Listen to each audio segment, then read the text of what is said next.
క్లూటుడే news కి స్వాగతం. కడ్తాల్ మండల కేంద్రంలో అఖిల భారత కడ్తాల్ శాఖ ఆధ్వర్యంలో అనుమతులు లేని భవనంలో నడుస్తున్న పీవీఎన్ పాఠశాల అనుమతులను రద్దు చేయాలని పాఠశాల ఎదుట ధర్నా నిర్వహించడం జరిగింది.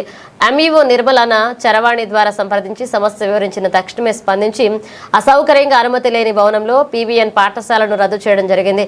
ఈ సందర్భంగా ఏబీవీపీ రాష్ట్ర నాయకులు క్యామా శ్రీకాంత్ మాట్లాడుతూ అనుమతులు లేని నిర్మాణంలో ఉన్న భవనంలో ఎటువంటి సౌకర్యాలు లేకుండా విద్యార్థుల ప్రాణాలతో చెలగాటమాడుతున్న పాఠశాల అని, ఇక అందులో తరగతి గదులు సరిగ్గా లేవు, పసిపిల్లలైన విద్యార్థులకు టాయిలెట్ సరిగ్గా లేవు, అర్హత లేని ఉపాధ్యాయులతో బోధించడం జరుగుతుందని, ఈ విషయాన్ని మండల విద్యాశాఖ అధికారి నిర్మల దృష్టికి తీసుకుపోగా వారు పాఠశాలను మూసివేయడం జరిగిందన్నారు. కార్యక్రమంలో రాష్ట్ర నాయకులు మల్లేష్, విజయ్, నగర కార్యదర్శి పవన్ పాల్గొన్నారు.